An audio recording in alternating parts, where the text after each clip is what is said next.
Hello there, Sarah from 17 once again. This is my wonderful 101, 101% hard difficulty walkthrough. This is Operation 3, it's entitled the Stratospheric Airport, which is a crazy title, so I'm just going to call it Operation 3. This is of course A of ABC.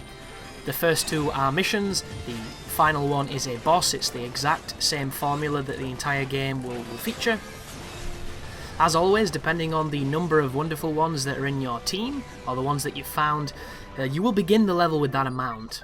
The game is considerably easier if you have all 100 of them, because you can always do a 100 morph, which is the most powerful you can get outside of the final area. And once you do have 100 people, you're able to access the Unite Big once you've leveled your characters up. And somebody left a comment recently mentioning why don't I find all these things using videos and that kind of good stuff, because it'll make the game easier, and I just kind of don't, When I play this game, I look for the people I'm missing, I look for the life that I'm missing, and I just kind of don't find it, because I'm at the point where the ones I'm missing are pretty well hidden, and it'll take me a while to stumble on them, and because there's no achievements associated with it, I'm not rushing finding them. I'll find them all eventually, and I'm enjoying wandering around the levels because this is a really fun game, and I'll get there eventually. And then I'll probably start using all the overpowered stuff to bring you footage, but as it stands, this is a walkthrough without the use of Unite Big, and I'm hoping it's going to help the people who, like myself, don't have all the 100 wonderful ones. But in moments like this, I'm always curious to see if there's anywhere else I can go, because you never know where they're hiding things. For instance, right there, I just found a wonderful one, so that's one more than we had so far. And it just goes to show, if you look, sometimes you do find, other times you don't. And I'm trying to sneak down here, because you can see there's batteries over there, but the way to access them is to release the engine, and it seems like the game is gated pretty well to stop me going that way, because it wants to show me this cutscene right here. And if I were to bypass it, it would upset the scripting. And if you upset the scripting, you can get, locks happening in the game and crashes. So, we have to abide by their rules. But whenever you see me use the hammer, it's when I'm trying to find secrets. Because on this game, if you have the hammer and you hit certain spaces, it unveils secrets. So you always want to get a really big hammer and hit the ground, because you never know, you might unveil something. And as normal, if anything's falling on you from above, if you put Unite Hammer on, it will stop you from taking damage, like it's doing right now, and it enables you to run around and have an immunity while you do so. But the most important thing here is batteries. Get as many batteries as you can. The more batteries, the more better. Some of the hardest moments of this game are when you don't have a full team or when you don't have full batteries. Everything else is really manageable. Can we get it? Yes, we can. So these two enemies, very tricky, but you use the bombs to kick their ass, and I think the way the game wants you to beat this enemy is to use the bomb to stun it, and then just use Unite Morphs where you send your team out to do the morphs, a little bit like what I'm doing here. Let my team do the morphs so I don't have to redraw the bomb. Of course, we can use the Wonderliner to do massive damage inside of the bomb if we need to do some fast damage on them, which is a really good strategy. But if you're going for rank, it's not good enough. You have to do combos as well. You can't just whore them with the Wonderliner, which is incredibly effective, but it's not stylish. So get your time like this, get some hero time. I'm going to call it witch time a million times, and I apologise folks, I can't help it. It's Bayonetta on the brain. And just look at the battery consumption. I was watching your video games the other day, and they were playing this, and it's a pretty rough playthrough because they've never played before, and that first playthrough is a doozy. Anyone will tell you that. Anyone who's played it, who's honest, will tell you their first playthrough is rough. Like, I'd played the demo tons, and my first playthrough was still kind of rough, and I had an understanding of how to work the controls, and it still got me. So you can imagine what... Oh, watch this. The hell was that? Like crazy glitched camera as I crossed the chain. But when I was watching them play, and Maximilian is essentially going on about how the battery consumption can limit, what you do, and how using certain features takes up batteries, and you can lock yourself out of doing commands. And it's really true, it's a balance of the game. And it's something that, in all honesty, once you get the quick regeneration on your batteries, you should never really notice it. If you're playing well, and this is not to take away from any people who are struggling, but if you're playing well, on anything up to hard, you should not notice battery consumption too much, unless you're going too hard.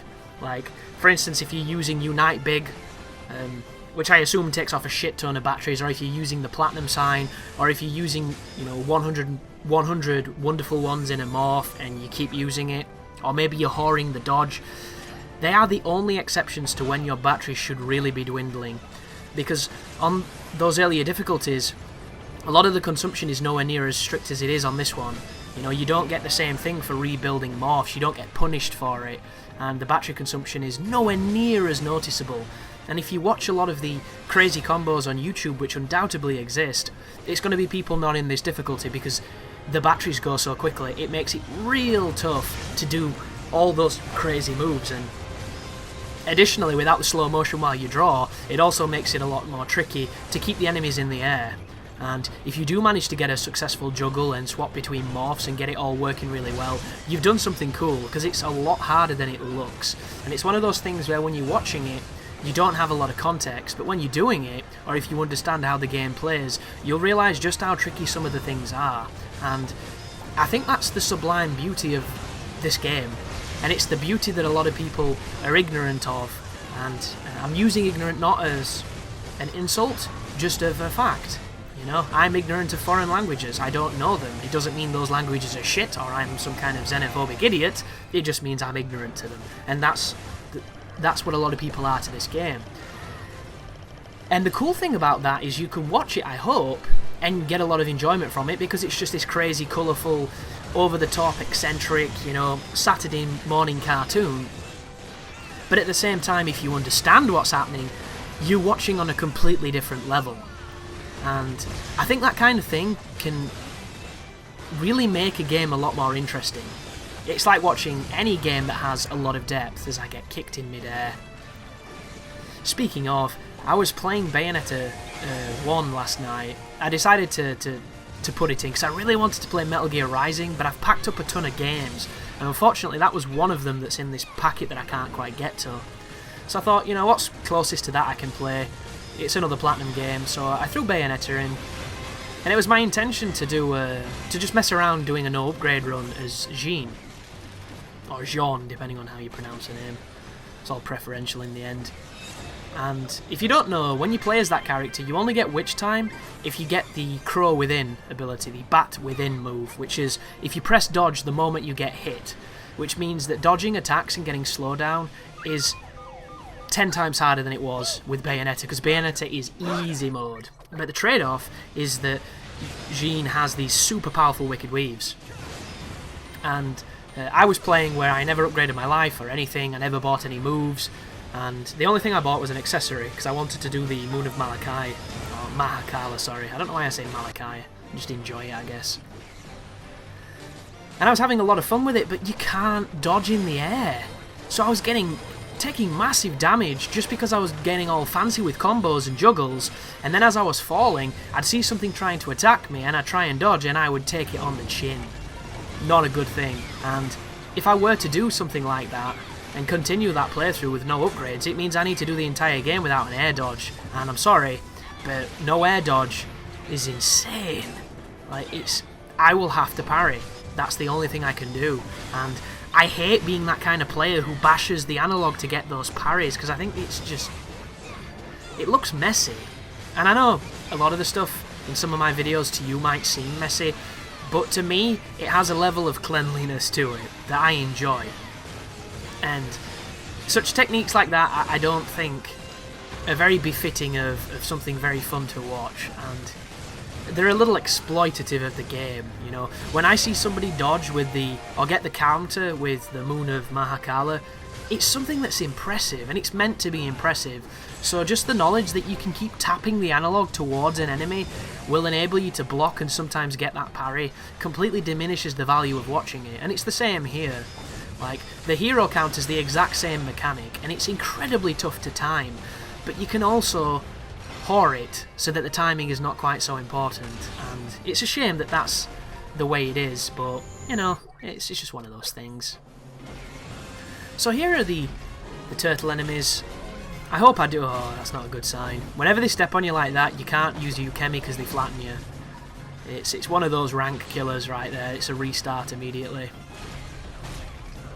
And I actually got a pure platinum on a boss on this game, on this difficulty, in this guide, which I didn't think I would ever do. Because they have no checkpoints and the bosses are like 20 minutes long. And it took me by surprise, and I was going to upload it as a separate video. And I still might, because I do like doing the videos to keep people interested while they're waiting for the rest of the guides.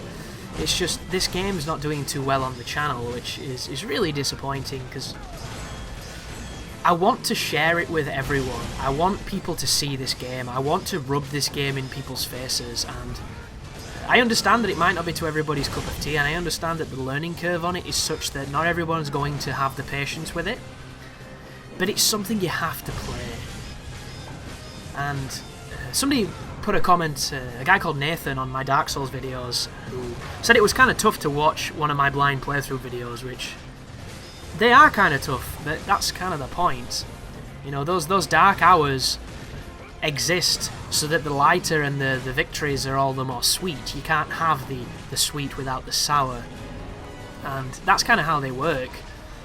And one thing I'm going to say to people is just a general consensus for you to have, which will probably make viewing them easier. The things I say and do in the heat of the moment when I'm frustrated at a game are by no means the reflection of A, my mental state, or B, my true emotions. They are theatre for the videos, guys. I get frustrated when I play games. I get frustrated when I play games poorly. And in those blind playthroughs, there is a lot of me playing the game poorly, and I get pissed off. And a lot of people think it's really funny. A lot of people enjoy it, some people don't.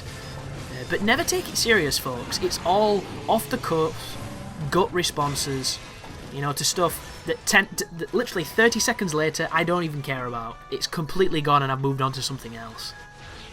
But the guy said, to bring the topic back anyhow, that he thought I was burnt out on games. And I gave him a rather long-winded and dramatic reply, which I said more in jest than anything else. It was kind of like standing on my soapbox with a skull in my hand, quoting some Shakespeare type deal. But the point I made was honest. And the point is essentially, I'm not burnt out on games, I'm burnt out on bad games, and I'm probably burnt out on Dark Souls 2 because it's a game that angers me more than it makes me happy these days. And the reason I know that I'm not burnt out on gaming, and the reason I could say that rather dramatic and thespian-esque sentence with a straight face, was because of this game. You know, this game, a game called Valda's Story that I'm playing on PC at the moment, and the Bayonetta 2 demo. Like, whenever I turn this game on, I have a smile the entire time I play it. And how many people can honestly say they have that on any game they're playing right now? Like, Destiny. Whenever I put Destiny on, I have the biggest grimace the entire time I play that game, because in the back of my mind, all I can think is, this is boring as tits. I'm doing the same thing I did in the first hour of the game, I'm getting no reward, and the only reason I'm playing it is because my friends have it. In fact, the other day, my buddy Aiden had got a bunch of guys together and he sent me a message asking me if I wanted to do the Vault of Glass. And in all honesty, and I said this to him, well, I said that I didn't have gold, which was true at the time, and you can't do the Vault of Glass unless you have gold, because it turns out if you don't pay Microsoft, they don't let you use their online services. And something I should really be aware of, which I've blocked out. But at that moment in time, I don't think I could think of anything I would rather do less than spend several hours trying to do, essentially, the worst part of Destiny, which is completely horrific difficulty balancing. Because I know that's what that's going to be, because I know that Destiny doesn't understand what difficulty is, because Destiny is a game that has a lot of problems, and one of its biggest problems is it's egocentric.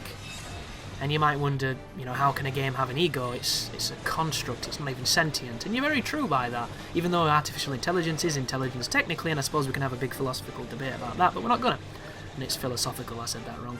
But Destiny is a game that has been made under the illusions of grandeur. Because it already sold bazillions before the reviews were even out, and at that point, they don't even care what the reviews are. They don't even care if you like their game. They've already got their money. You've already bought it. We all bought it. And some of us really like it, some of us really don't. You know, it's the general divide. But it's not a good game. It's a good first-person shooter. It's got some good mechanics. But overall, it's a bad game. And there's not much to it. Like, there's not much in it. At all. But it's sold so much, like, it doesn't fucking matter. Oh, by the way, I'm having trouble here, and this is a detection problem with this game. And I left this in to show it, because as much as people seem to think I'm a fanboy of Platinum, which is not true, I'm just a fan of things that are amazing, and Platinum are, there are very slight problems with the Wonderful 101, and one of them you just witnessed is the detection. Sometimes it's finicky. There's no two words about it. It needed a little bit more to make it work as fluidly as it should. And I'm not too sure how difficult it was to make it work as it is, but I assume it was quite tricky because everything else works so well. So, you know, the assumption you have to make is that's the best they could get it in the timeline. And the reason I bring up Destiny on this, and if I offended you by my opinions on Destiny, welcome to the internet. But I mentioned it for a really good reason. This is 10 times the game that Destiny ever will be. But it is played by 1/1,000,000th of the people who will play Destiny in its lifetime. And to me, I find that profoundly sad. But at the same time, it culminates and represents the state of gaming right now. Or my feelings on the state of gaming, which a lot of people might look at as just being cynicism. But I like to think of it as realism. We are in a transition at this moment. Oh, by the way, this is a kind of tricky fight. The laser tanks are an interesting fight because sometimes they get unsynchronized with their movements, and you get them doing what they did just then, where one of them's firing a laser and the other one's firing a bomb. And at that point, you have to be spot on with your actions or you're going to get a hit like I did. Very dangerous. Also, I have a problem with waiting and playing defensive against these enemies when I really shouldn't. What you should be doing is breaking their armor while dodging them, and then using things like the whip to whip them at the other one, or throwing them, or just sending out morphs that you don't control, just so that you're not standing there like I'm doing.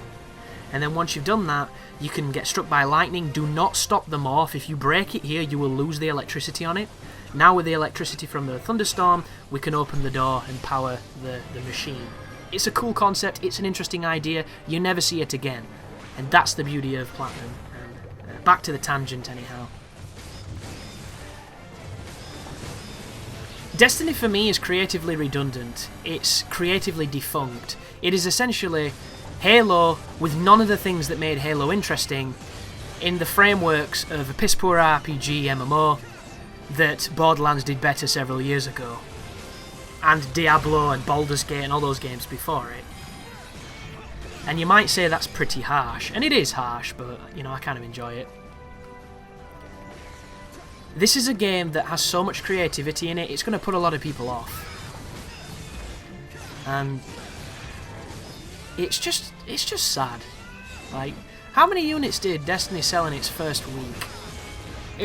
I don't know the answer to that, so what I do know is it broke a record for being the biggest entertainment launch something of the year, which is broken every year either by Call of Duty or the next big thing a la Grand Theft Auto and things of that nature. Suffice to say, there was a lot of hype behind it, there was a massive marketing campaign, and it sold gangbusters.